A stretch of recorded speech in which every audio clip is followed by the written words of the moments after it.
Nobody's heard from Kenya. That's when I went into high alert. The first 48 hours is the most crucial. If this girl is alive, we need to find her. I hadn't heard from my sister. We talked all day, every day. I'm going crazy. I don't know what to do. She was this young, beautiful girl who just went out for a drink. Travis Forbes is the last person to see her. There was a guy, a man that was walking by. His first name was Dan. We have this mysterious Dan. Maybe she just went home with this guy. I didn't think she was gonna disappear. They see Kenya come into the building with a guy. Something's not right here. I see him walking in to the office wearing rubber gloves and the video going blank. All the bells went off. I had a 9mm handgun. I stuck it in the back of my waistband. I was doing what any dad would do. Where can she be? At that exact moment, my life changed forever.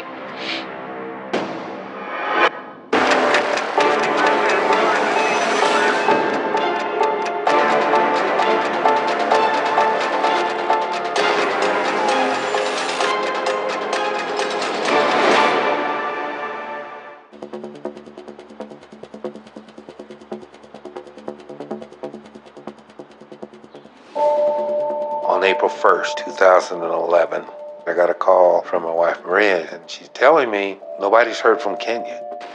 I asked, has her sister Kim heard from her today? I knew that they talked morning, noon, and night. It was a Thursday night. Kenya went out with a group of girls that we went to high school with, but she did not come home that night. On Friday, her friends reached out to me and let me know that they still had all of her belongings, like her purse, her car keys, her phone. That's when I kind of started getting a little bit more worried, so I immediately called my dad. The fact that Kimberly had not heard from her at all was everything to me. That's when I went into high alert. I think I better file a missing person report.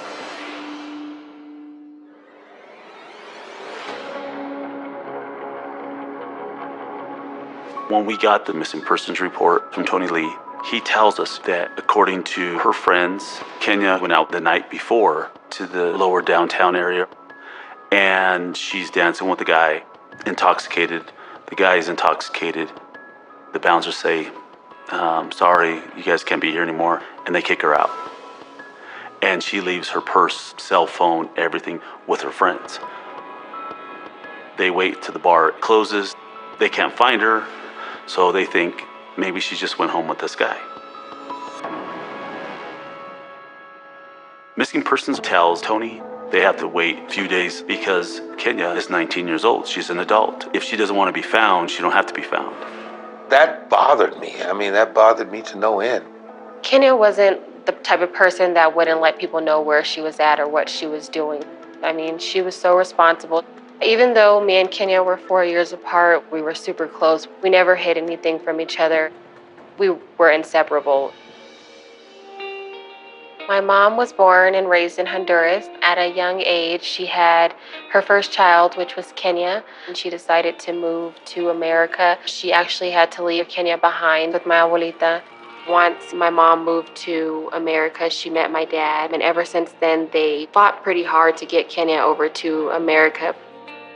Kenya finally got into Denver in 2004. She was 12 years old. She just looked up at me. And she had this thing that she had to look up at me like that because she was so short. And she said, "Thank you, Daddy." Kenya always knew that my dad would be there for her for anything that she needed. She never felt like she was the stepchild or anything like that. It was just like, yeah, this is right. You're my daughter and I'm your dad. That Friday night, I got Kenya's phone from her friends, and I see that the last message on her phone said, "Hey, this is Travis. Did you make it to your car okay?" And so I'm thinking, this is possibly the last person to see her. Maybe he knows something. My mom or I didn't know who that was, so we were like, okay, let's figure out who this is. So I called, and I called all through that night. I must have called Travis 25 times. I left 25 messages. Travis finally called me back approximately 8:30 on the night of April 2nd. I told him, my daughter, we haven't seen her, so I'm trying to get a sense as to what happened. He told me this story about how he first came in contact with Kenya. He was dropping his friend at his apartment downtown, and he saw this girl. She seemed to be extremely intoxicated. She can't find her keys, she can't find her phone, and she can't find her friends. He said, so I offered to take her home, and she agreed. And on the way, she pointed out there was a Conoco station over there. Let's go over there and buy me some cigarettes. They got there, and the Conoco was closed. This guy comes walking up. He's smoking, and she asked him if she could bum a cigarette. And they're sitting over there on the curb, smoking, and she told Travis, I'm just gonna go with this guy. They just went walking away. I'm trying to process all this information. And this is when he just said, look, the Conoco station, this is where I last saw her. Why don't you meet me here? And I can, we can talk about this. And I says, I'm on my way. I had a 9mm handgun. As I'm walking out the door, I don't know why I did it, but I stuck it in the back of my waistband. I think I got that from Miami Vice or something. I was doing what any dad would do, trying to find my daughter. By the time I got to the Conoco station, there were 2 Denver police officers there. When Tony left the house, fearing that something might happen or Tony may do something, his wife called 911. She said, my husband's going to go meet this individual at Conoco station. He's armed himself with a gun, and our daughter is missing. So Denver police responded to the Conoco to keep the peace and to start to gather information. When I got to the Conoco station, the officers were talking to Travis. When I shook his hand, he was trembling so hard as if there was an earthquake. And I thought, something's not right here. At that point, I noticed Travis's van. Kenya wouldn't have gotten in a van that looked like that. I wouldn't have gotten in a van that looked like that. The officer asked Travis, what's the deal with the van? And he said, I make gluten-free granola bars, and I have to deliver them to various stores. Travis is very cooperative. He gave them voluntary consent to search his van, to look for any clues. The front of the van was tools, clothes, food wrappers. In the back of the van smelled like bleach, and new carpet is laid on the floor.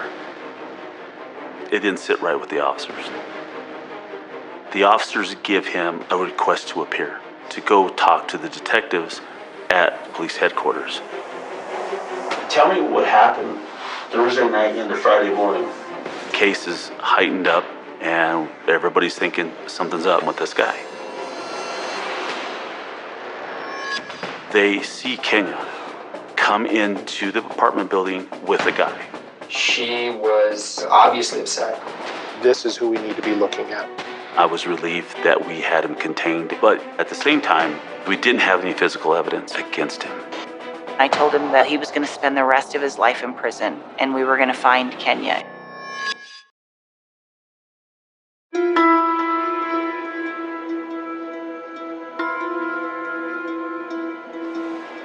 Kenya Monet was last seen April 1st in the lower downtown district of Denver.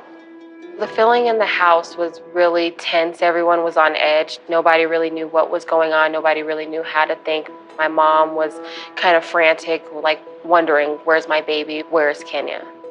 Right now, it was a missing person case because we didn't have a body. I worked the missing person side. Lou Estrada worked it on the homicide side, thinking that if we do find a body, we're covered on that end. By his own admission, Travis Forbes, he's telling us he was one of the, if not the last person to see her when he dropped her off at a Conoco gas station 4 days ago. Before I go into interview Travis, we pull a criminal history. We want a background on him to see what we're dealing with. We learned that he did some time in the Department of Corrections, so he was in prison. He's been investigated for theft, criminal trespass, burglaries, and we know he's on probation. We also learned that, he's running his business. And according to The person who owns that bakery, she said his business is booming. These gluten-free granola bars are flying off the shelves. So we're thinking, okay, well, maybe he's straightened out. We don't know yet. But this is somebody we need to talk to. Travis, this is Detective Grueling. How's it going? It's Travis Ford. Right now, he's a witness in the missing person case. Have no charges on him. He can stand up and say, I don't want to talk to you, and he can walk out that door. So at this point, we're trying to lock him into a story. This way we can verify all that information and see if he's lying or if he's telling the truth. Tell me what happened Thursday night into Friday morning. Eddie and me, we were working at the bakery. We went out to Opal, and we were there till close, eating sushi and whatnot, and then brought Eddie back and dropped him off at 15th in California. And as we were walking over to his building, that's when, we met Kenya. She was very upset. We could hear her crying and being emotional, obviously upset. So we intervened, and she didn't know where her car was. And she didn't know any of her friends' numbers. While Detective Grueling was interviewing Travis, I'm in the tech room watching on a monitor. Part of monitoring that interview is to follow up with some of the stuff or the information they give during that interview. As he would say things like, I was with Eddie, I was, here. People are running down those leads. They're going out and searching for surveillance video, calling his friends. As the interview's going on, we were able to track down Eddie. He confirmed he was with Travis at the time he met Kenya, but he was not with Travis when Travis and Kenya went to the Conoco station. You drop off Eddie, then what happens? She asks me for a cigarette. I tell her I don't smoke. So driving eastbound, I saw a Conoco. Pull around, and the Conoco's closed. There was a guy, a man that was walking by. I didn't see him until she got out of the van. Okay. He was smoking a cigarette. She got out, she asked him for a cigarette, and asked him to sit and smoke with her. Did you get a name? Yeah, his first name was Dan. Do you know Dan what? No. He Describe said, it to me. not very big. Okay. About how tall? 5'4" to 5'8". Not too much taller than her. Okay. So, He was skinny. He had a young face, how old do you think he was? mid-20s. He had dark blue jeans, like designer jeans. They were sagging, What gray, was his hair? black, short. He had a stud and a very round face. Okay. In my training and experience, it's been highly unusual to see someone give a description as he did. Everything he recalled, what Dan was wearing, the round face, the hair, how tall he was. His story seemed rehearsed. So tell me about Kenya. She's cute. Yeah, she was cute. I didn't get a really good look at her face. And even now, I can't really remember what she How was looked she like. dressed? Club style. Dress, cut her heels. I don't know. Don't know? No. Okay.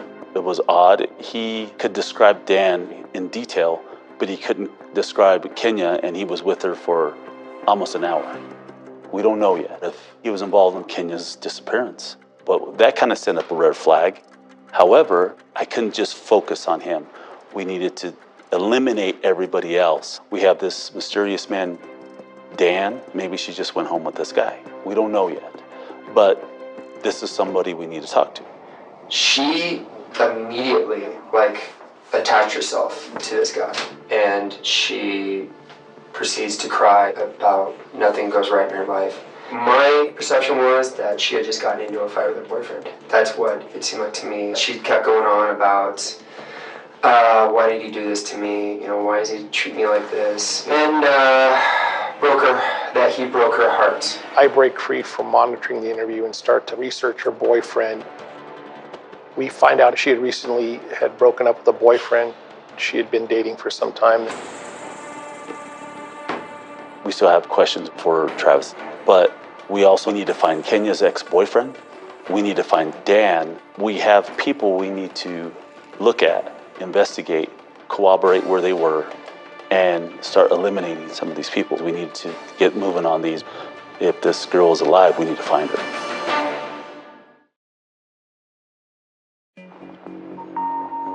Kenya Monet has been missing for approximately 4 days. No one has heard from her. My perception was that she had just gotten into a fight with her boyfriend. We didn't know what to believe with Travis yet. Something don't seem right. Maybe he was involved in something else that night that he doesn't want to talk about. But at this point, we don't have anything to show that he's lying.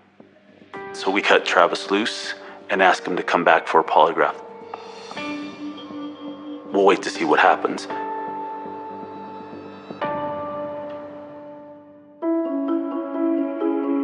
After the interview, I had contacted Tony Lee.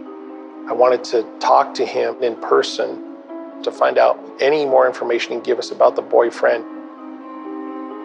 I felt for Tony. Tony wanted answers I couldn't give him. I wanted to get those answers for him and his family. Afterwards, I said, "Can I get one of your business cards?" And he reached, and it's like, "Oh, I don't have any." I thought that odd. I asked him, "Why have you not given me your business card?" And he said, "I'm homicide." I not once thought about maybe she's dead. That thought never even crossed my mind. There's this thing called hope. Hope is what gets you up in the morning. It keeps you going. Just having it is so very powerful. When I learned that they were actually looking at this as a possible homicide, it was overwhelming to me.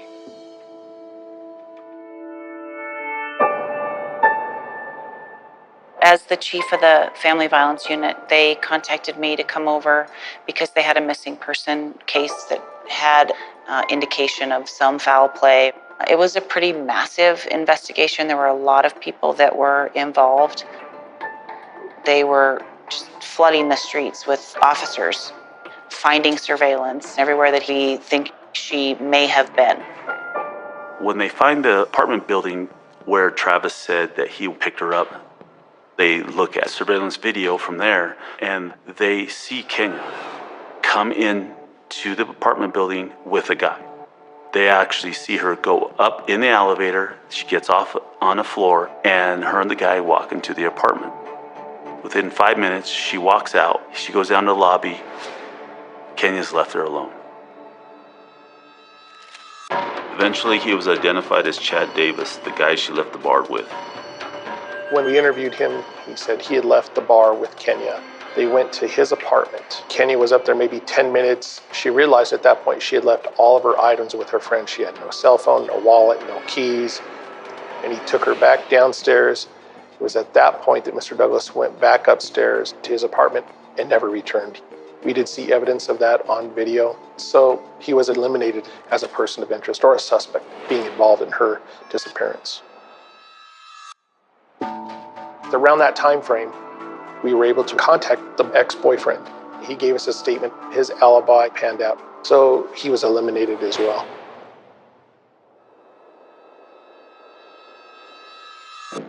At this point, we're trying to find Dan, the person that Travis says Kenya walked away with at the Conoco station. We put out feelers everywhere. We ran all over looking for him. Everybody Kenya came in contact with or talked to or text messaged that night was talked to. Every person. But we couldn't find this mysterious man, Dan. We're starting to believe that Dan never really existed. It was almost simultaneously that we were done crossing people off of our list when we received a call from Monica Poole, who was the owner of the bakery where Travis made his gluten-free bars. We had already spoke over the phone to confirm that Travis worked for her. She told us she was viewing her video cameras from over the weekend, and she noticed Travis walking in to the office wearing rubber gloves and the video going blank, indicating someone had turned it off. On the video in the back of the bakery where they prepped the food, you see Travis come in with a cooler, and it's duct taped. The seals are duct taped. It's on a cart. He's not carrying it. Miss Poole thought it was odd, and so did we. Why was the cooler, number one, wrapped up? And most importantly, why did it need to be into the walk-in cooler? His gluten-free bars didn't need to be in the walk-in cooler. We started to grow this hypothesis that Travis had done something to Kenya. We need to talk to him about that video. We're waiting for Travis to come back and take a polygraph. He doesn't show up for his polygraph, and we don't know where he's at. He's not answering his phone, calling his friends, and his friends haven't talked to him. Right now, with Travis, he's a witness/suspect. We had nothing to tie him to her disappearance. It was all speculation. We were able to execute search warrants on his cell phone records. We looked at the GPS data. We started to map out Travis's geolocations. Late afternoon on Friday, April 1st, Travis is at the bakery in southeast Denver. After that, you could start to see it move up to Keansburg, Colorado, in the middle of a field early Saturday morning. Knowing the information we have from the video from the bakery, we started to grow this hypothesis that she was in the cooler and he took her up to this northeastern Colorado area. We have to get up to Keansburg and look around there. Everything that we had, everything that Travis did, I mean, everything led to the fact that she very likely had been killed.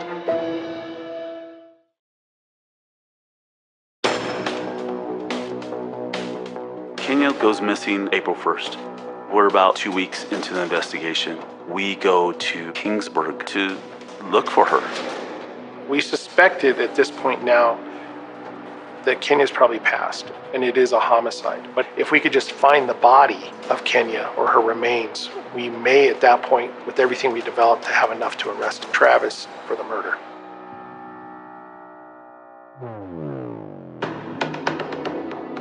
We get together with a bloodhound team. We went to every dot where Travis's phone came up on that map and did like a 100-yard radius around it. But we can't find anything. It was very disheartening. It kind of took the wind out of your sail for a while. Where can she be? As days and weeks go by, I'm going crazy. I don't know what to do. It's hard going from talking to someone all day, every day, to not hearing from them at all. It's just complete radio silence. And as a 15-year-old girl, I need my sister the most, and I don't have her. But I had this feeling in my heart that Kenya was still alive. I felt like that was our sister connection, and it was just telling me, you know what, Kenya's coming home. There's no way that she would leave me here alone.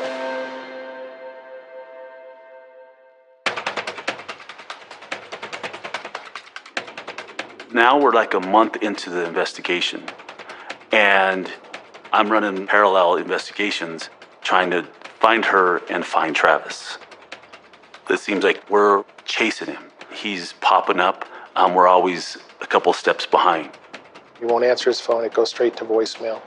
But suddenly, there's Travis Forbes on TV. You know, everybody has their own choices. Travis is very animated, very theatrical. I didn't think she was gonna disappear.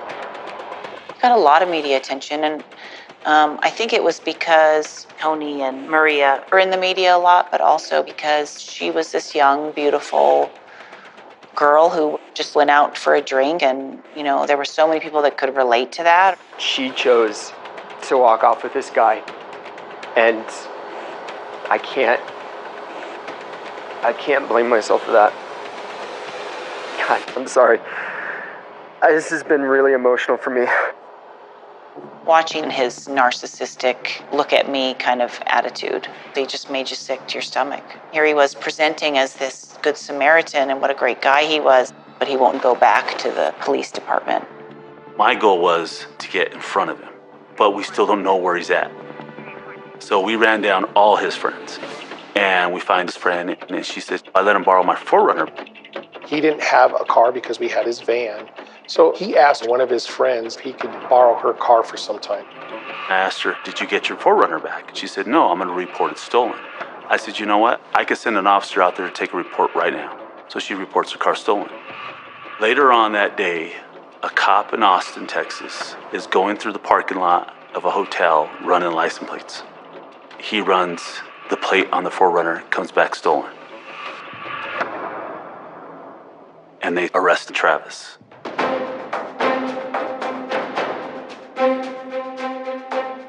I'm excited.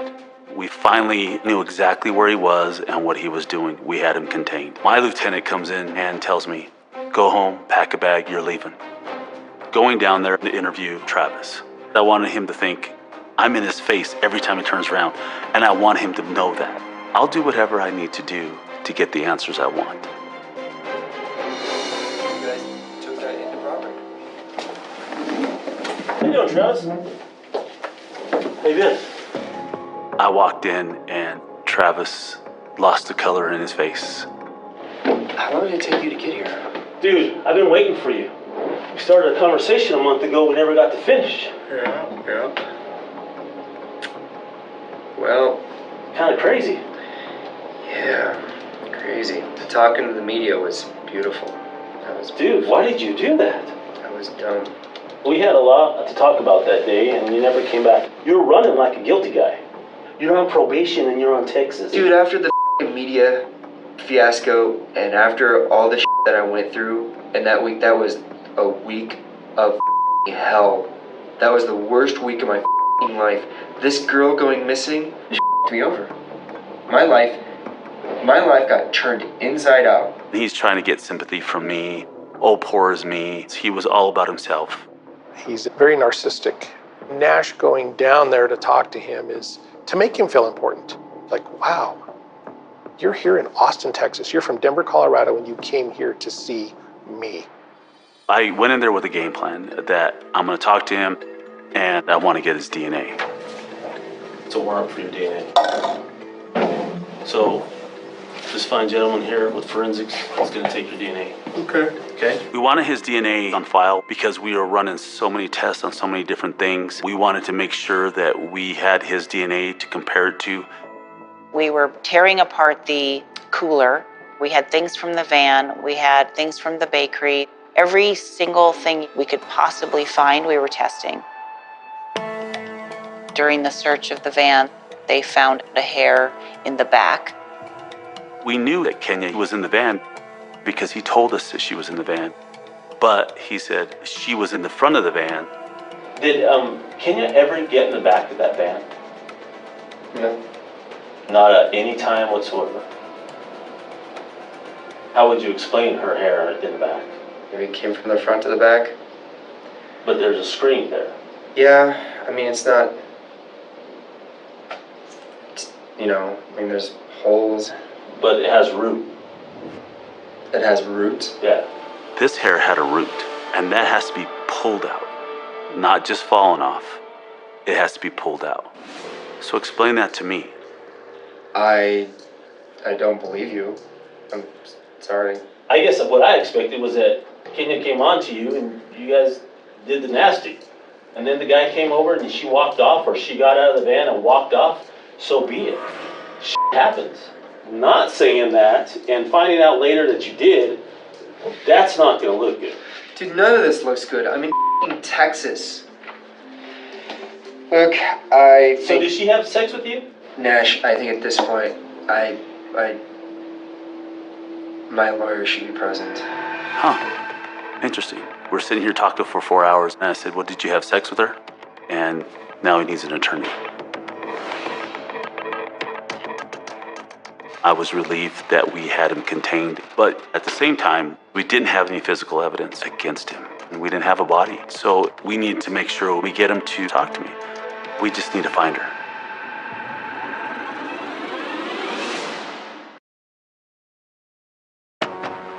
It's been a month and a half since Kenya's disappearance, and Travis was arrested in Austin, Texas. He's the #1 suspect. We didn't have any evidence. So we need to make sure that we got a confession to solve this case. So I wanted him back in Colorado. The Jefferson County DA's office extradited Travis back to Colorado for the stolen car charge, and he was placed in the Jefferson County jail. Unfortunately, once Travis is extradited back to Colorado, the friend that had allowed Travis to use her car had a change of heart and dropped the charges. So Travis is released from Jefferson County. We knew we had a problem. It was frustrating when they released him, but we still wanted to make sure that we knew where he was. So we actually put surveillance on him. We're hoping that he will visit her gravesite, but he doesn't do that. Instead, that surveillance followed him up to Fort Collins.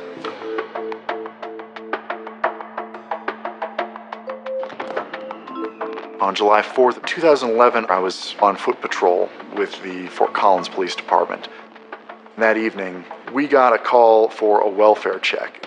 A citizen had observed somebody that they thought was in distress. When we first walked up, he was acting strangely, muttering to himself, and very suspicious, hunted animal look in his eye. And that ended up being Travis Forbes.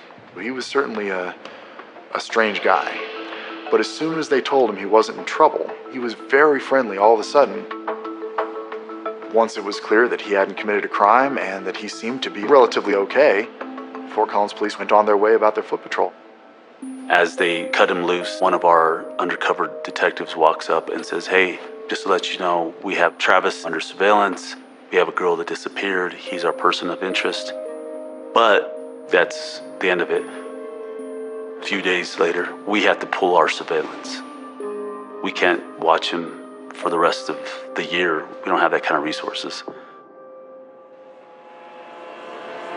On July 8th, I get a call from Fort Collins Police.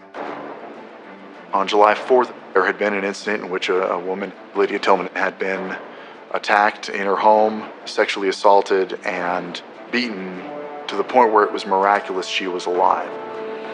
The apartment had been washed down with bleach in an attempt to destroy DNA evidence. Because I knew that the Denver police had had an interest in Travis Forbes, suspecting him of a violent crime against a woman, combined with the unnerving observations I made about him, made me think that maybe that was the guy we should look at.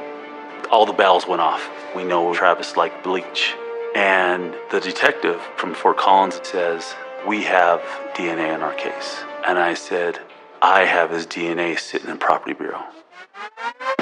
On the evening of July 11th, got a call around 11:30 at night. It is confirmed it's Travis Forbes' DNA underneath Lydia Tillman's fingernails. It was based on that information that Fort Collins found and arrested Travis Forbes. I was ecstatic. Now I know for sure he's not getting out and he's not going anywhere. I head up to Fort Collins, go to Larimer County Jail. I laid my pocket recorder on the table, and Travis walks into the room. How you been? You've seen the charges that they have me here on. At that point, we couldn't charge him in Kenya's case because we didn't have any DNA that could get us there. We didn't have a body, and we didn't know what really happened, so we needed a confession. When you saw me in Texas, there was a book that you told me that you had read. Start with an S. Can you tell me what that book was? When I was there, I didn't think he was going to talk to me, but we started talking about books. We started talking about philosophy. Travis wanted to talk to a friend, so I do whatever I can to kind of build that rapport. A year ago, I wasn't the person that was capable of these things. You know, there's a saying that says, it's not what you say. It's what you do that defines you. Nash, I would give anything to go back. Travis, you're lying. You're not sincere about that. Why? Why do you say that? I have a mom who calls me every week, crying for her daughter. When someone is sincere about what they've done, They confess. yeah, I talked to my lawyers, and my lawyers said that there's nothing for me to gain. Talking to Travis, he was all about himself. So I knew I had to convince him, telling us what he did was in his best interest. you can always ask for lenient sentence. Tell me what you want, Travis, and I will take it to the DA. Tell me. I want to go to prison without being labeled as a sex offender. Because if I go to prison as a sex offender, I'm... There it is. Travis wants a deal. He wants to confess. You'll cough it up. You'll confess to everything if you go to prison without being labeled a sex offender. Yes. Yes, that's what I'm saying. I want to confess. I want to confess so bad. Chills run down my spine. I can't believe I just talked this guy into cutting the deal. We had a meeting with Fort Collins, and we went back and forth quite a bit, negotiating with his lawyers. So the agreement was he would plead guilty to murdering Kenya. He also had to tell us where she was. He was going to spend the rest of his life in prison, and we were going to find Kenya.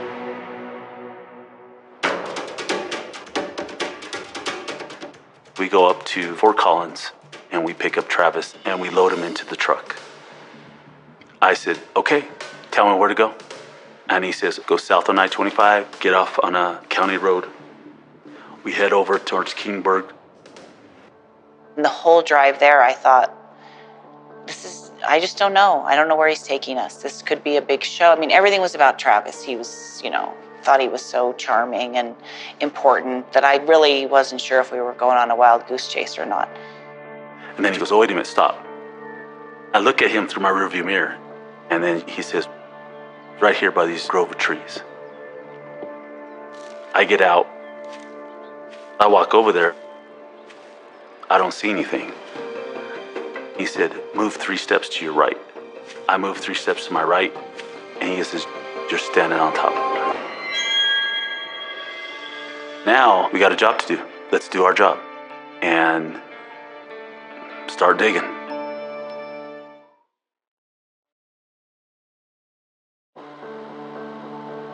As we're driving, Travis says, oh, wait a minute, stop. And then he says, it's right here by these grove of trees. We mark it with the flag. We call in the crime lab, tape off everything, and start digging. We were there for quite a long time, and we were there for hours because it was so methodical and so careful. And there she was. It was heart-wrenching. I had built a relationship with Kenya's family, and so I called Tony from there. Maria was asleep, and I sat down on the bed beside her, and she sat up and she just said, what's wrong? And I told her that I believe they had found Kenya. And she asked me, where, how is she doing? And I had to tell her that since she didn't make it, that Kenya was dead. And she lost it. And there was nothing I could do for her. Nothing. And then I had to tell Kim. At that exact moment, my life changed forever. I would never be the same person without my sister. That part of me died along with Kenya. Thinking about her last moments, I always wonder, what was she thinking? How hard was she fighting back? I just always wonder, and it breaks my heart knowing that I wasn't there to protect my sister, because that's what sisters are supposed to do. They're supposed to protect one another.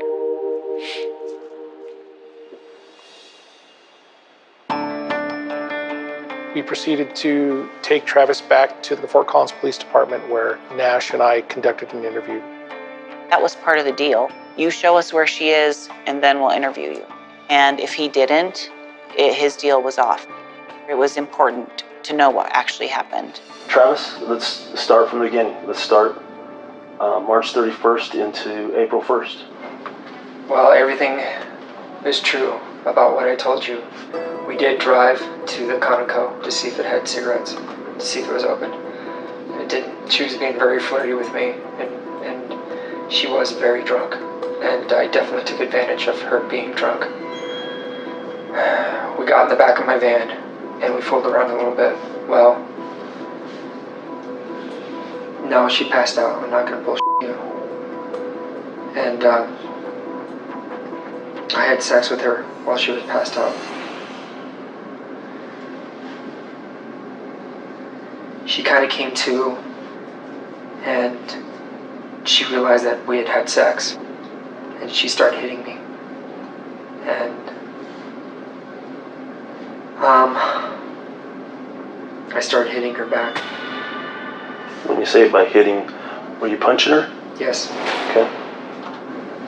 And then she started to scream. And I strangled her, I strangled her. And I killed her. We're done. He's admitted that he did this. Once he gets past the point of the strangulation, it's just filling in little holes, thinking part for the investigation, but also for the family. They're going to want answers. They're going to want to know things. I drove around. I drove a whole day with her in the back of my van. Was she just in the back of your van, or was she in something? I had her inside the cooler. I went back to the bakery. I put Kenya in the freezer. I didn't know where else to do. I didn't know where else to put her.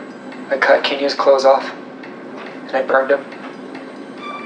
I burned everything that she touched, and then I drove to where I took you guys today. It was difficult to hear what he was saying. I'm just thinking to myself, you have no idea the impact that you had on so many lives. Her family, her friends. You have no idea what you've done. I think his motive was power. He was nothing more than a predator. You know, he was looking for an opportunity to take advantage of really intoxicated women. And that's exactly what he did. And I think that if he'd gotten away with Lydia also, definitely, I think there would have been more victims. After Travis confessed, he pled guilty at his first court appearance to first-degree murder and was sentenced to life without the possibility of parole. He then also pled guilty to the attempted murder of Lydia Tillman and ultimately was sentenced to 48 years consecutive to his Denver case.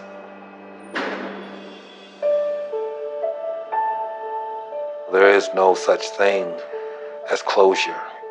There's no time heals all wounds or anything like that. We are stuck on April 1st. I always wanted to know what she was going to end up being. She should be 27 now, and what would her life be like? What are the things she would be doing? Those types of questions will never go away, ever. Kenya was everything to me. She, like, from the moment I met her, I knew that she was the person I wanted to be when I grew up. Even at 15 and she was 19, I was like, when I grow up, I want to be just like her. But now that I'm 24, I'm like, man, a 19-year-old, that's a baby.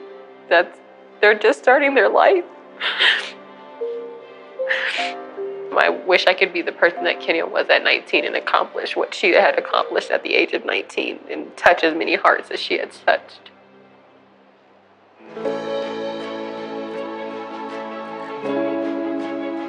I feel like no matter what I do, Kenya's always there. I will never let her story die. She will forever be in my heart, and anyone that I come in contact with will always know about Kenya.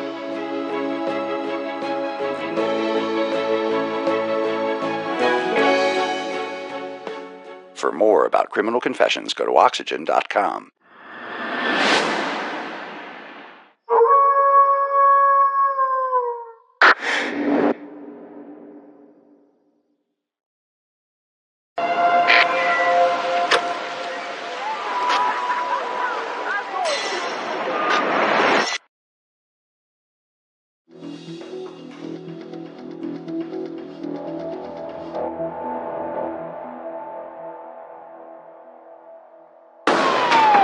There's no doubt this is a homicide scene. Her car's gone and she's dead on the couch. Who would do this to her? There was nobody. They had information on Patricia Dressler's death. Then, all of a sudden... 911, what's your emergency? Did you guys find the blue Taurus that was stolen from Patty Dressler's house? They have the car on a traffic stop. Put your hands on top of your head! The stolen vehicle you're in is attached to a homicide. Homicide? Okay, well, I'm the owner of the car. Hey, what's your name? Dwayne Davis. This was a new name that came up. What's going on? Murder. Oh!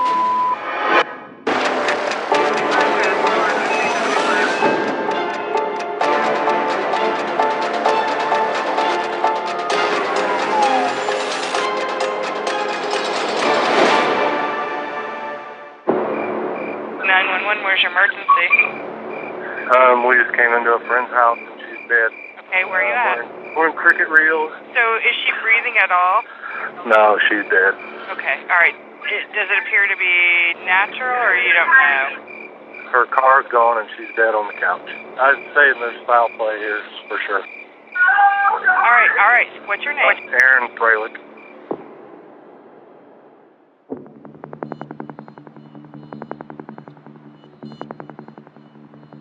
It was about 11 p.m. I received a call from Detective Michael Schwamberger, who explained to me that he had been called to a death scene and there were some things that just looked out of place to him.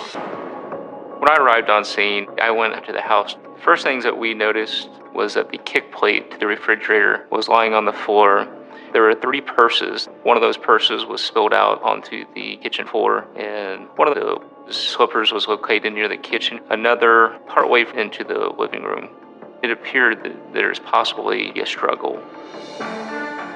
When we got to the living room, we found the body on the couch. There were pillows piled on her legs. Left arm was hanging over. There was a robe sash on the floor beside the arm. This definitely was not something that looked like a person had just laid down to take a nap. My thoughts at the time were that there's no doubt this is a homicide scene. I met with the friends of the family that had called in the incident. They were able to identify the victim as Patricia Dresser.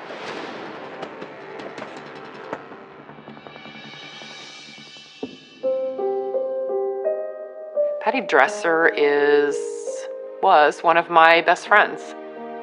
Patty had a lot of friends. We jokingly called her the Kevin Bacon of our group because she connected everybody together. Patty's personality was big. She would walk into a room and everyone knew she was there. She was also a mom and raising 2 boys. Nick was getting ready to take off to go to the military, and Daniel had moved out. So I think with the boys being gone, she finally was going to have a quiet house, but then there was a part of that she probably didn't like. Patty was definitely a people person. If she liked you, you were going to be friends for life.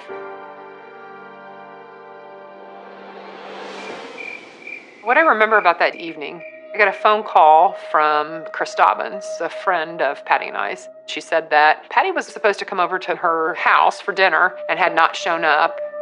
And then Kristen Freilich had called me and wanted to know if I'd talked to her. And I said, no, I hadn't, but odd enough, Chris Dobbins just called me. So we both headed to Patty's house after that. When I got there were police officers there at the house. Kristen and Aaron were still inside the house, and I heard Kristen scream. One of the officers came out and stopped me and said, you can't go any further, it's a crime scene.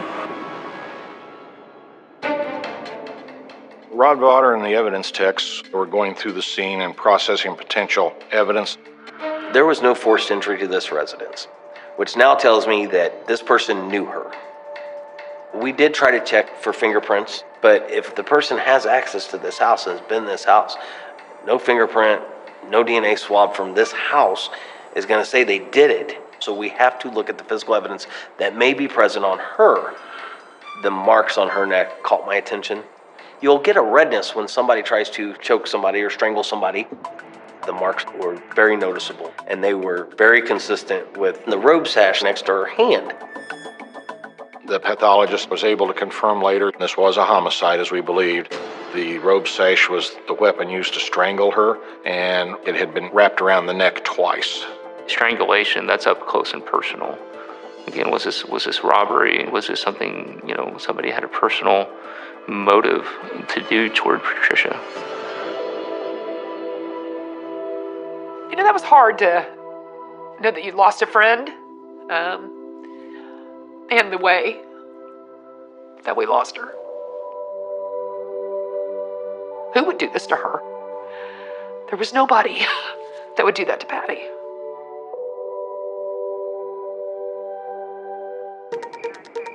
One of Patricia Dresser's sons, Daniel Dresser, eventually arrived on scene.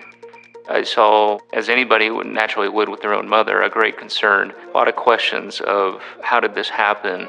Who is possibly involved? The information that Detective Schwamberger had gotten from Daniel Dresser initially was that his mother believed that a person she'd hired to do some work for her, a Spencer Spielman, he was a friend of Nick Dresser's, had broken into her house the day before.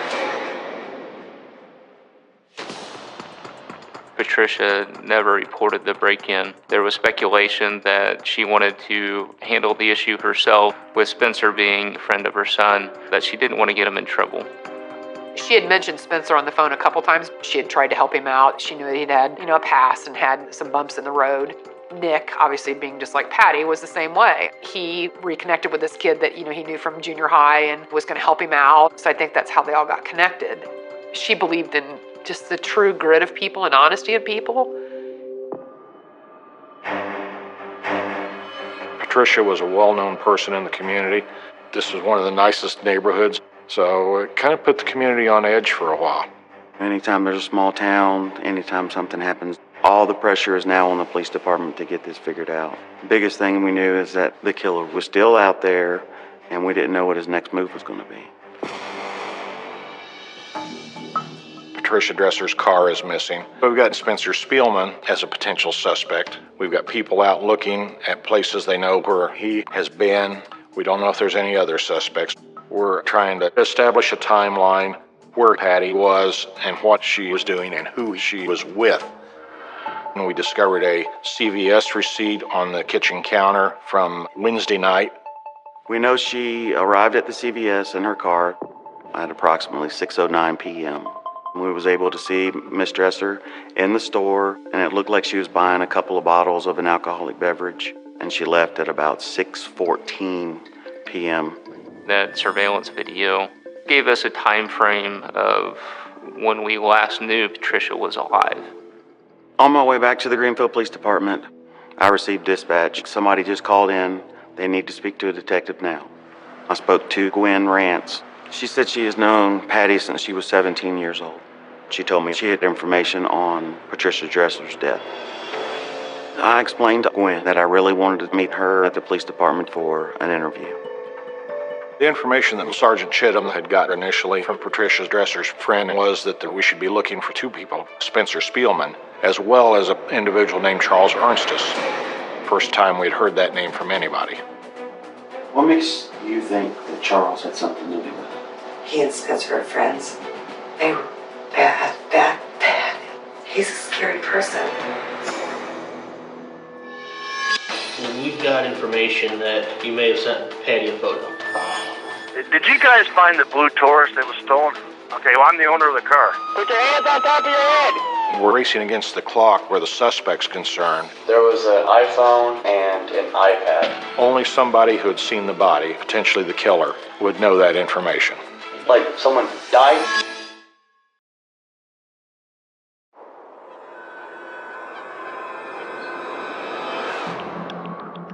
At this point in the investigation, there is no physical evidence. Yes, we have the strangulation.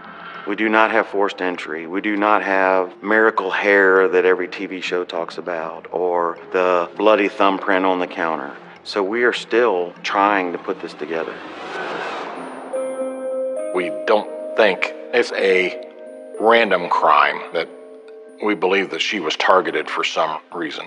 We're looking for Spencer Spielman and Patricia Dresser's missing vehicle. We've had officers all over central Indiana looking for it. We don't know if there's any other suspects.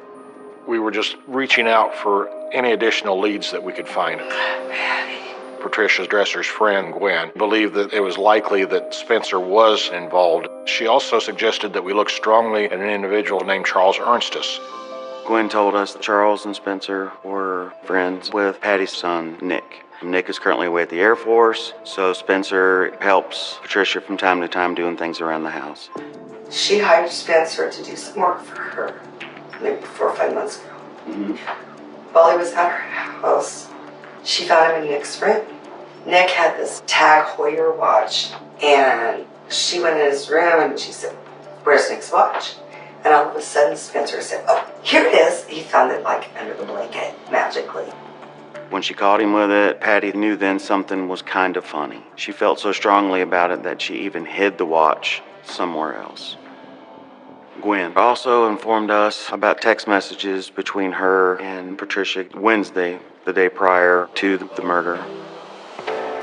Day before yesterday, she said, "Someone's been in my house." She found the box for Nick's watch in the kitchen.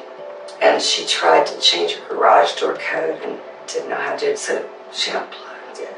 That's the last time I talked to her. She was talking about Nick's watch that Spencer had been caught with previously. Patty was under the impression that he had the garage code, and she thought that they were going to steal it. What makes you think that Charles had something to do with it? He and Spencer are friends. And they're both druggies and hoodlums. Yeah, no, they were bad. What's some of the things she said about it? That you can up. Okay. Did she explain that at all? I mean... One time, he sent her a picture of him in his underwear. Selfie. Really? It was kind of weird. I mean, she was like, can you believe that he just did that? While speaking with Gwen, she's very adamant that these are the ones that done something to her friend and that we needed to follow these leads. This is Friday afternoon. We're looking for Spencer Spielman.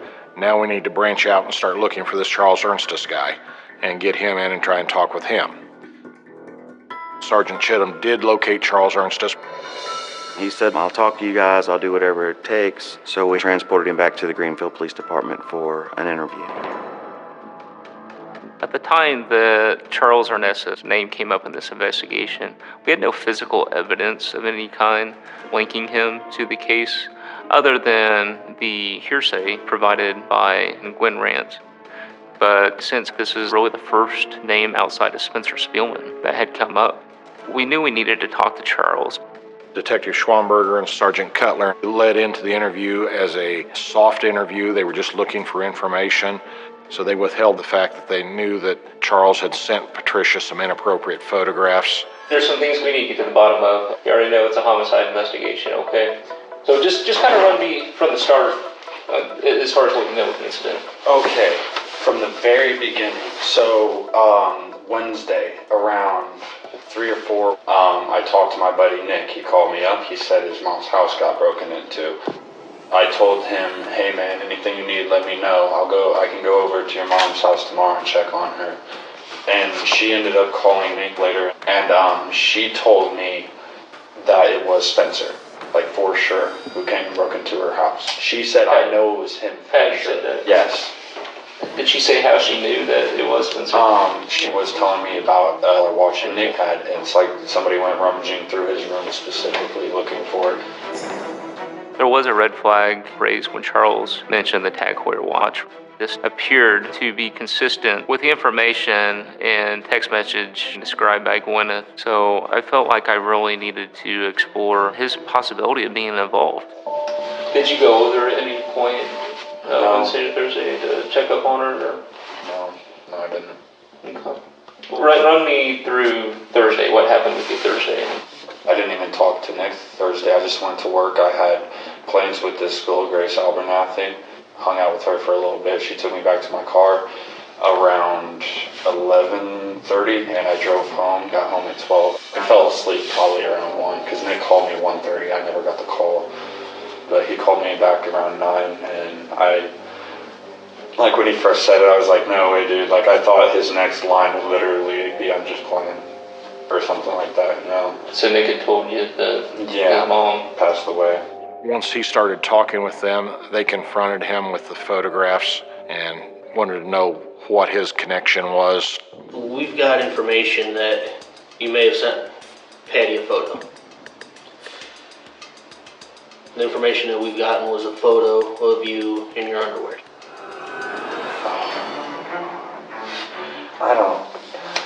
I was probably freaking drunk or something. And you know what? Didn't know who she was. But, I mean, yeah, I do that kind of stuff. Was there something between you and Patty? No. I mean, it's not like she was what you would call a cougar for sure, but she was Nick's mom. With the information about the selfie he had texted her, I picked up on maybe a sense of embarrassment. He seemed to be being cooperative. I didn't pick up any signs of deception. We didn't mark Charles off of our list of suspicious people, but it gave us a little bit more reassurance that our main focus was Spencer Spielman.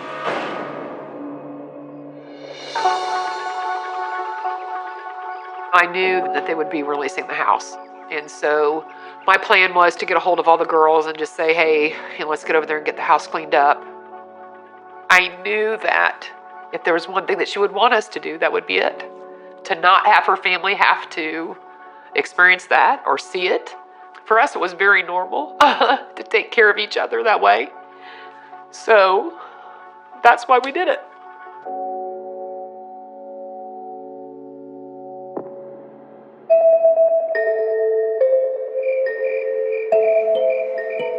After the interview of Charles Ernstus, we've got all the autopsy information. We have not been able to find Spencer Spielman or the car. We have been up 36 hours roughly by that time. We're all feeling kind of defeated. And then all of a sudden, we get information that they have the car on a traffic stop. Turn the car, put the kids on top of their car. We've got potential of having a suspect in the stolen vehicle. We want to find out who's in the car, why they've got the car. Step out now!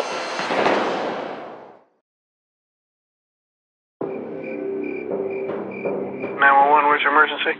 Did you guys find the blue Taurus that was stolen from Patty Dresser's house? I have no idea. Well, there's one sitting here at the village pantry on South 9 right now that it matches. What's the license plate? UJF691. Is that the car? I can't tell you that information. Okay, well, I'm the owner of the car. Okay, what's your name? Dwayne Davis. I've been in the car business for 40 years. I'm general manager of a Ford dealership just south of Greenfield. Patty and I have been friends for 25 years, and we were together for 7.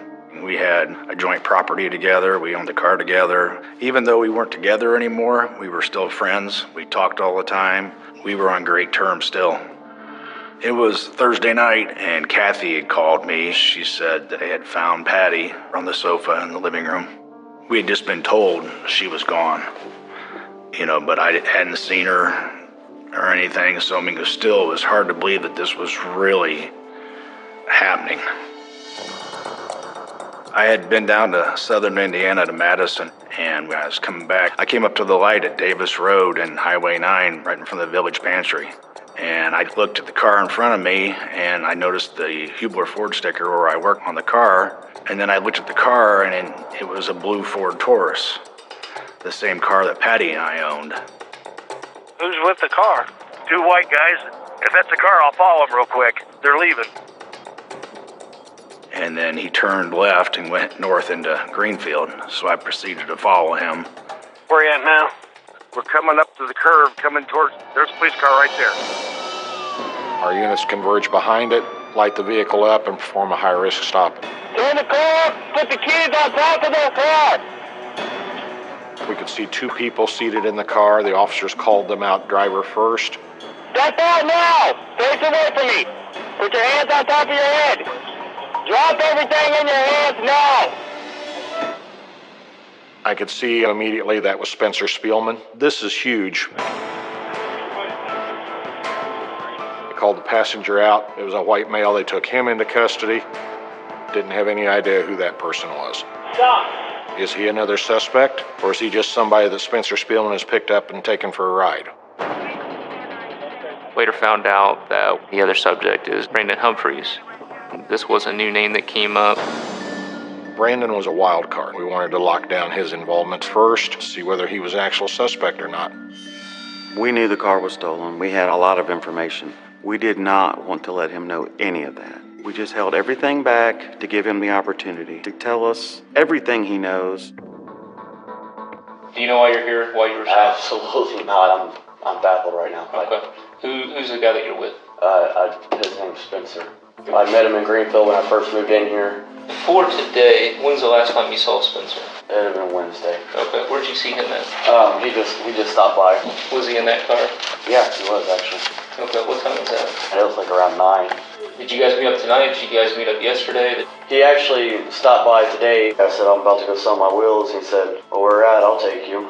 Obviously, he had it today. Yep. What do you know about the car? He told me it was his mom's. After we'd locked him into a statement, we decided that it was time to give him the facts of the case. Cut to the chase a little bit. You said you don't know anything about the car other than it being his mom's. I'm kind of already putting two and two together. Okay. The car's stolen. Awesome. Okay. And you being in a stolen car doesn't look good. You understand that? The prosecutor and I are taking notes of what's going on. We're watching the body language of Brandon as he's giving his answers, watching his facial expressions to see if his face is betraying something besides what he's telling us. Well, I'm going to get straight to the point. The stolen vehicle you're in is attached to a homicide. Homicide? Mm-hmm. Like someone died in it? It's attached to a homicide where somebody was killed. Okay, and you're in that car. You see how it looks? Brandon's face changes dramatically at that point. He appeared to be total surprise. I feel like, in a sense, he was maybe holding back a little bit. Maybe that was to protect Spencer, his friend. We let him know the potential of everything that he was involved with. I mean, this is a life-changing decision. It was all out in the open then. He vomited information, basically. There is something else. Because there's this Shell gas card that was his mom's. Okay. That was in the car that he'd been using all day today. Mm-hmm. There was an iPhone and an iPad. There's a Wi-Fi hotspot that he also told me that was stolen. And I'm going to just tell you this now, just in case it pops up in the future. Mm-hmm. I did buy a TV off him. He said it came from his mom's house. So now I'm starting to think if the car was stolen. I recall being at the house. In an upstairs area, there was a large entertainment center that appeared to be a TV had been. What kind of TV was it? It was a 55-inch Hitachi TV. And I took it to a pawn shop because I knew it was going to be money. And when did you do that? I did that Thursday morning. Upon observing Brandon, his demeanor, and then statements thereafter, we did not think he had clear knowledge of everything that was going on. It wasn't enough for me to mark him off my list as possibly being involved in the homicide. Our number one goal at that point was to get Spencer Spielman talking.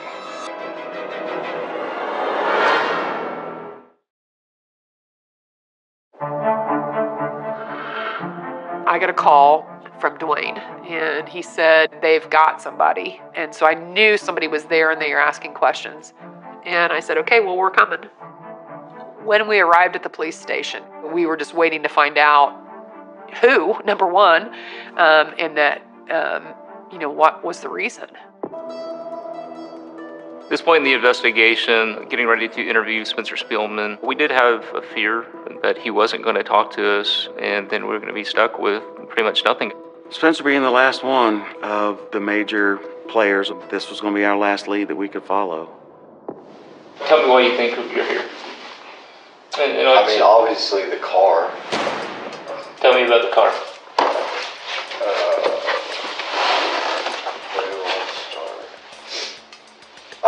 I go over there to her house once or twice a week. And we're talking about Patty. Patty, okay. And I was cleaning, and she got into a fight with some old guy who was over there. When did this happen? 2 days ago. And that was Wednesday night? Yeah, I was upstairs. She's like, "Fuck you," blah blah blah. I went down. I was like, "I'm leaving." But she was fighting with this dude. She was drunk. She wasn't gonna drop me off. She let me take her car. She said just come back in the morning because she had to go to work. This old guy that she was with, who is he? I have no idea.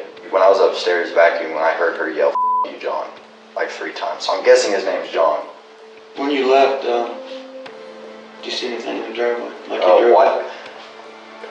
I think it was like an Expedition. It was really nice. What color was it? White. Initially, we sent patrol officers to contact any houses they saw in the area. Sergeant Cutler locates somebody that has outside video basically right across the street from Patricia Dresser's residence. This had already been viewed previous to us interviewing him. We knew there was no white car there. We've got our first lie, so we can start breaking that down. But they go ahead and let him continue to lie and build on that lie. What time did you get there? What time did I get there? 4:35. What was Patty wearing Wednesday when we went over there? Black. Was she wearing a red robe? No.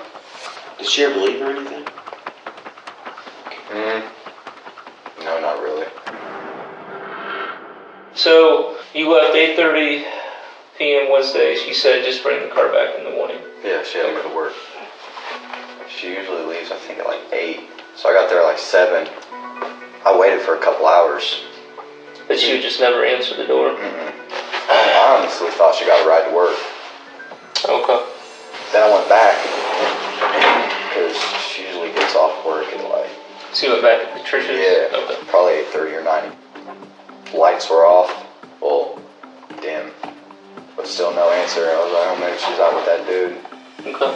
So now we're into Friday today. Went to Brandon's, loaded up the rims for his car, went and tried to sell them. Pawn shops wouldn't give a shit for them.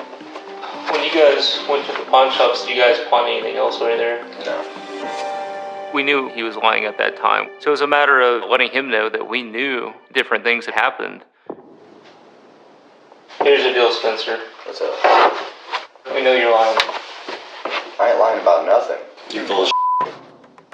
We've already been checking with the pawn shops. We know you pawn stuff. So you had to be honest. And they're on video. We've already talked Not about shit hers. You pawned the TV. Do what? The So you're asking that question because you're trying to think of an answer. No, you can hear me just fine. No, I'm not. At this point, we needed to try a different approach and different tactics. Sometimes another officer changing his demeanor, his attitude, the tone of his voice can make a difference. During an interview, I'll play the bad cop. I'll let the suspect know that he's not in control. That way, hopefully, they will train more on the person asking questions and try to give him an honest answer, because he knows as soon as he lies, this guy over here is going to be yelling at me again. 55-inch TV. 55-inch TV? Yeah. Why didn't you tell us about that? I didn't think it was... You didn't think it was relevant? Yeah. Where'd you get it from? I mean, I acquired it. You acquired it. Where did you acquire it from? I don't think it's relevant. It's relevant because there's a TV. It's relevant because the TV's from Patty's house. Already confirmed that. Yeah, what the Okay, why don't you just try to be honest? I didn't steal a TV from her house. Then how did that TV get in your possession pawned? They start confronting him with the lies, and he starts getting mad, and he starts locking down even more. The more they confront, the madder he gets, and the more locked down he becomes. We know the answers to a lot of the questions we're asking, and this is a chance so we can know whether or not we can trust you. And right now, we don't trust you. Like you said, you got to her house Wednesday at 4:30 or 5 o'clock, and she never left? That's bullshit. No, it's not. I know she was on video in CBS at 6:14 buying some alcohol in the car. I don't know if she left. You said she never left. You said she never left. And according to you, he was there in the white Expedition already. We know that's not true. Spencer is giving us these bits and pieces of the truth interspersed with the lies that he's also telling us, but we're not sure we're going to be able to get him over the edge at that point. I kind of wanted to let him know what he was looking at, and I just brought it out bluntly. What the is going on? Murder. Bullshit. Bullshit. Murder. I didn't kill nobody. Apparently you did. The You sit here and lie about everything else, why would you lie about that? You stole her car? No. What? Broke in her house, stole her TV. No. Stole a car, stole her Wi-Fi. I didn't kill nobody. Or steal anything. Then you better tell us who did. I don't f***ing know. Yeah, right. I don't have the balls to murder anybody. Maybe you didn't mean to. What? Maybe this is your opportunity to tell us what happened. I don't Why, know. since you sit your ass in that chair. You know it. You sit there and thought it all up and you thought you had it all figured out. No, I did not. John. Who the hell is John? I did not. White truck. We got video. There ain't no white truck around. I didn't Tell us the truth. Save your life. You. We're going pretty much head to head. It's obvious that confrontational is not going to work. We have to take into consideration that if we scare him, he can choose not to speak with us at all. He can just shut us down.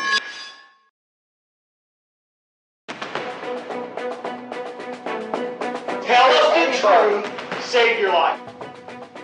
There's no doubt in my mind this is the killer. We're sure we had the right person. but with no physical evidence. We have to get a confession. Oh my God. Our investigators are trained to try and start with one interview technique, and if they see that's not working, they change. Yeah, what the are you talking about? It's obvious that confrontational is not going to work. So they come back with, Michael's going to be the good guy again. As part of that strategy of minimizing and, in a sense, fishing, you throw information out there, and the person that you're talking to realizes that you have that knowledge. At that point, a lot of people will have the sense that they need to explain that piece of information. The TV, we know, we've already matched the serial numbers up. We already know it's at the house.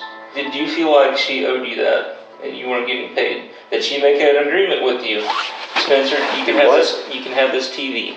Was there an agreement between you and Patty? No. For you to take that TV? No. Then why did you take it? Because I needed money. That's the only thing I took from the house. Okay, when did you take I didn't kill anybody. When did you take the TV? I don't even remember.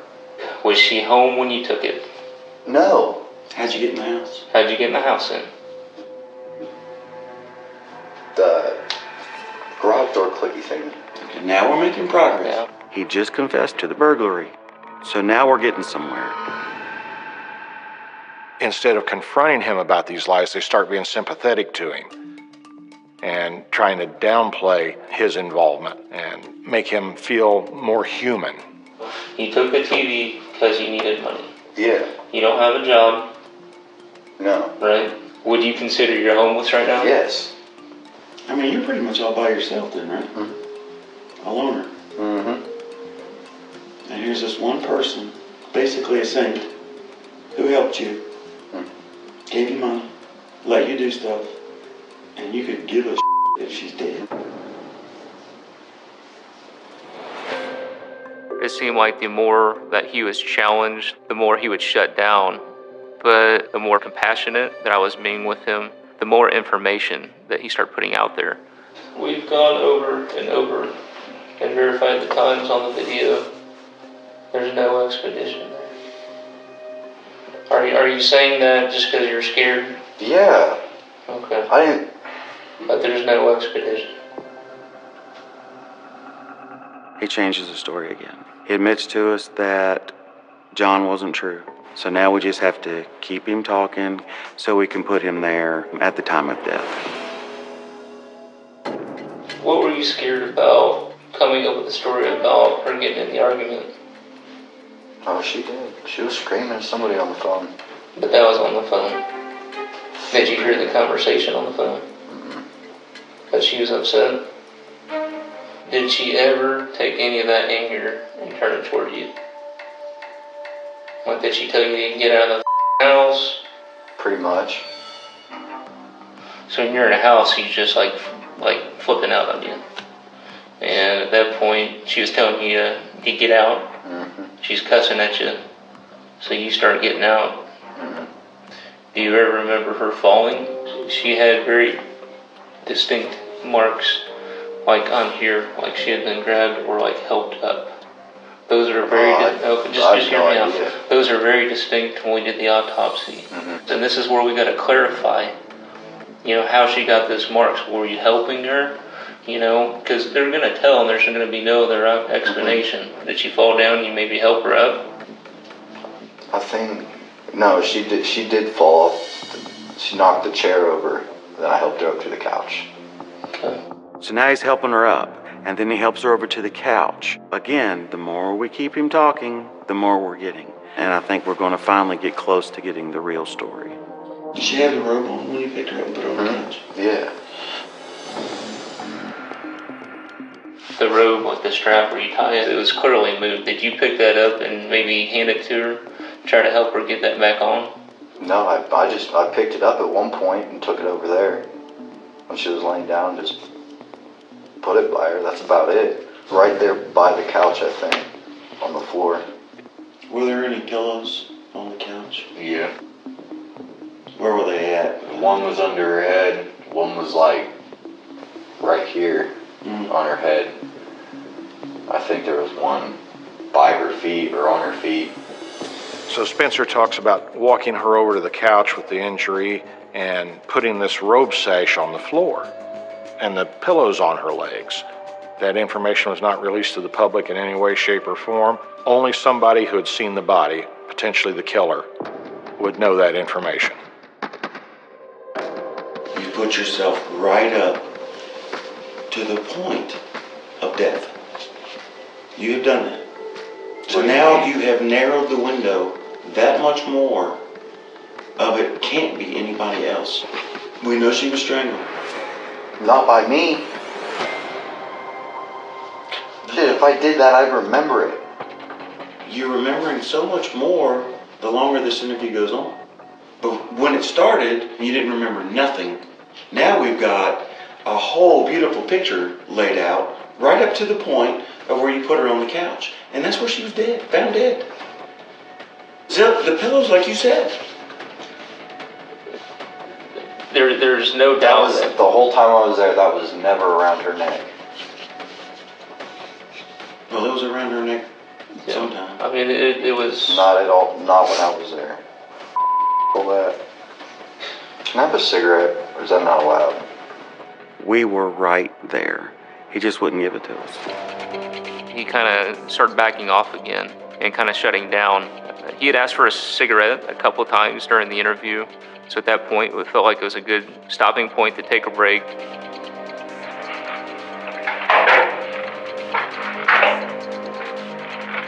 Taking the smoke break, it's always a risk. The suspect has time to think about what we've said.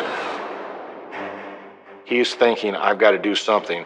Is that something going to be, all right, here's the truth, I'm tired of this? Or is that something going to be, I need a lawyer?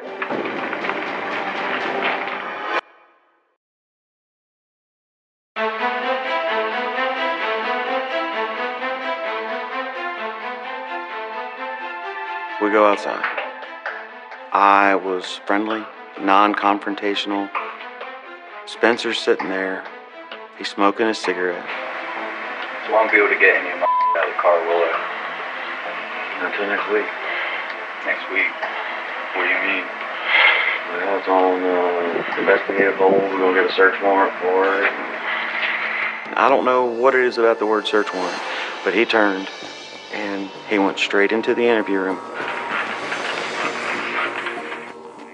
I had pre-planned in my mind to go back in there and re-engage the conversation. And before I could even get sat down and situated, Spencer began talking with me immediately. When I laid her down on the couch, like a few minutes later, she just came up freaking the out, hitting me and trying to scratch at me and I just...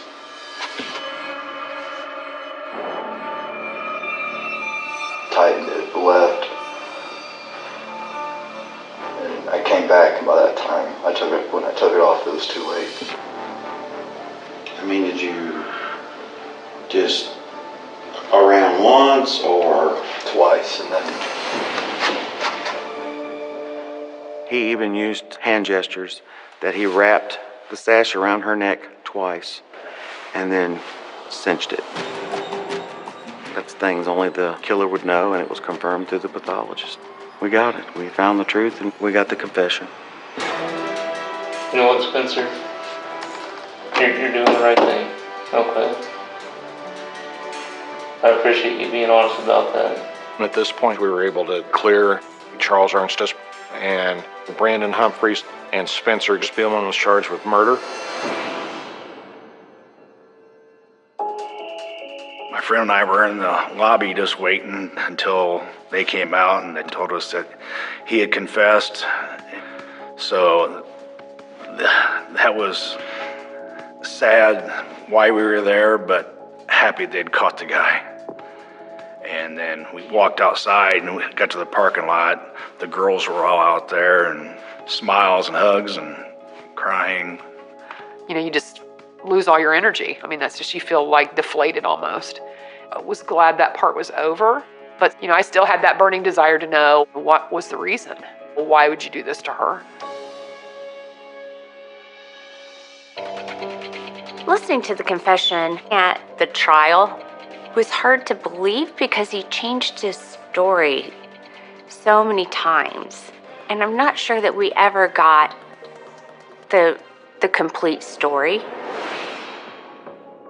We don't know what actually happened that night, but my theory on this is that after the initial burglary Wednesday, Spencer Spielman came back to the residence Wednesday night, maybe 9 o'clock. Patricia didn't hear the garage door go up, and he stole the car and was joyriding in it. When he returned at roughly 2:30 Thursday morning, Patricia heard the door go up and realized what happened, and that's when the fight was on. And it ended up resulting in the loss of her life.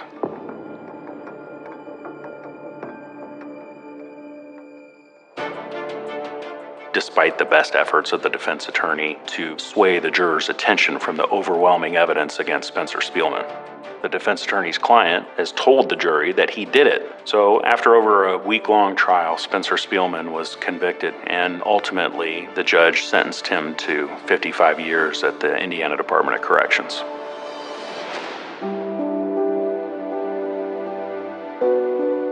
The detectives, the investigators, the time, and I know there were days in the beginning of that when they were collecting information that I found out later. They were working 12 and 24-hour shifts.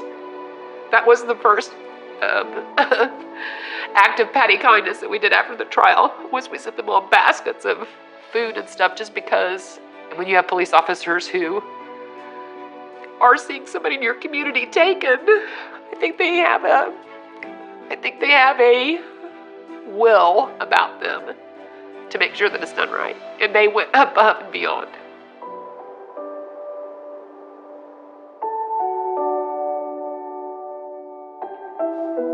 Patty's legacy is the lives that she's touched, her kindness, the way she's made so many people feel. She's helped people when they're down. She's picked them back up. And there are just so many people that will always remember that about her.